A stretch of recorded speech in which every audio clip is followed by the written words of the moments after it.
Paul McGuire Grimes, KSTP, Minneapolis, St. Paul. Kelvin, it is really great talking to you today. Before we talk about Cyrano, I just want to tell you I loved Waves, and you were so incredible in that, and you're so great in this as well. So congratulations.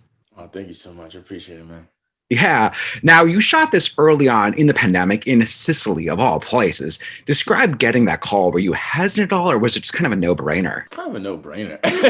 I was like, I had never actually, I've only traveled to Europe once, and I had definitely never been to Italy.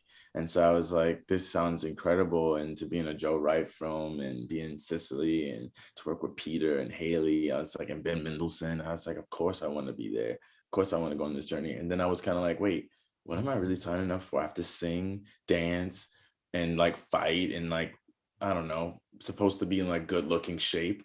I was like, everyone's at home eating, cooking and eating everything they love. I was like, uh-oh, I got some work to do. That's hysterical. I mean, you pull it off very effortlessly, it seems like. So congratulations. I love the music in this by The National, and you have such a beautiful singing voice. Did the musical numbers come naturally to you, especially singing live while filming versus in a recording studio? I think there's a level of authenticity and nuance that you can only get from singing it live, honestly, because you go from the scenes and all that energy and that adrenaline and all and the presence you have in that moment carries into the song. And I think it lends to better storytelling, which is all that musical is. That's what it's about. It's about telling a greater and larger, extraordinary story through a song. So that was the strong suit of the movie in my opinion. If right, yeah. Now, is there a Broadway musical that you would love to tackle next, whether it's on stage or on film? Oh wow, a Broadway musical. I don't know. I'd be too scared. There's other things that I'm just like I love. I think I'd be too scared. I couldn't do it. I don't think I could do I it. think you should try it because I think you'd be great at it. Like, I think you should definitely try that. Now, talk to me about filming on Mount Etna because it's an active volcano. Was it thrilling? Was it scary? Was it like, okay, any moment this thing could erupt? Oh, absolutely. I mean, I remember looking out the window and I saw we were all like, everyone was texting me, being like, "Look outside," and it was going. And I was like, "So are we off today?" Right. And they're like, "No, no, no, it's fine, it's fine. We're a little far off from where the volcano's erupting." I was like, "Yeah, yeah, yeah. I've never heard that sentence before in my life." That's So, incredible. Have you or anyone you know been part of a really grand romantic gesture? oof. Yeah, actually, it's so funny. When I was doing Cyrano, I don't know who it was, but someone was leaving me flowers and letters like on like stained paper with beautiful handwriting and gifts of because I guess they read that I loved like Maleficent Oh, and I love Disney characters, and so they were sending me all these gifts outside my door, and I was kind of like, "What's going on?" But I thought that was pretty sweet. I still don't know secret who this admirer. person is. I was a bit scared. Well, I mean, I have a big old Disney collection right here. If you could Oh, see it's that there's incredible.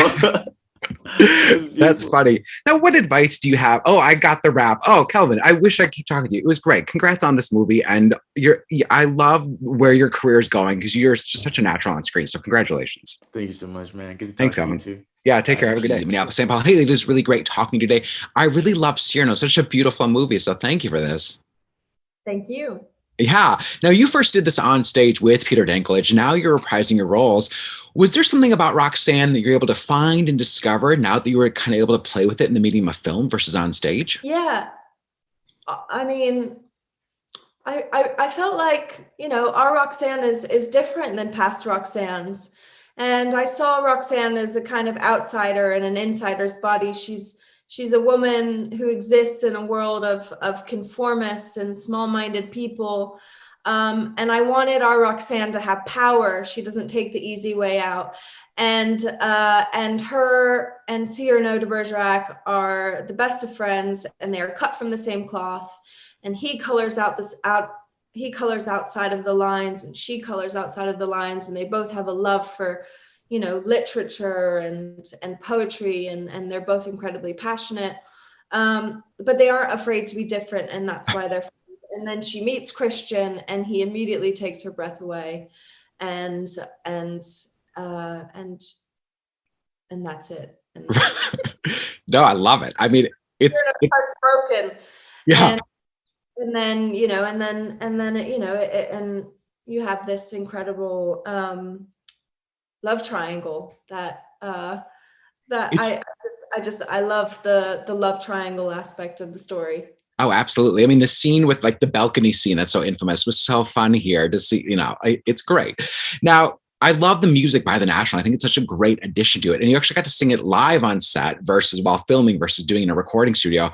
How different was that approach for you as the actor? It wasn't a huge segue from we got a lot of practice doing that on stage, but of course, when we did the play on the stage for Goodspeed, it was a tiny 70 person theater. Mm-hmm.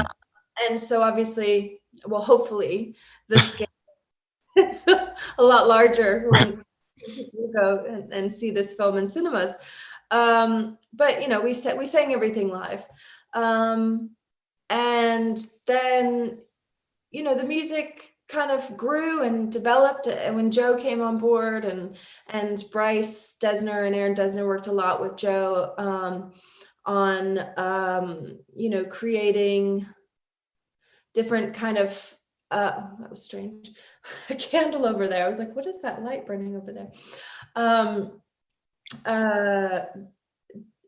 kind of the songs became even more dynamic when Joe came on board. And that was really, really exciting. Roxanne got some new songs, specifically I Need More. And that's kind of being a power ballad. And I really wanted ugly singing. I wanted like angry, ugly singing, ugly singing for that. I wanted it to be gruesome and heartbreaking. And I loved that because you could feel her kind of being that we got to do this live, that there's and actually move, you have a big set as opposed to a small stage. And so, having that space to be able to inhabit that larger space was exciting and liberating. I love hearing that. I think that's so great. And you have a beautiful voice in the movie too. The music's great.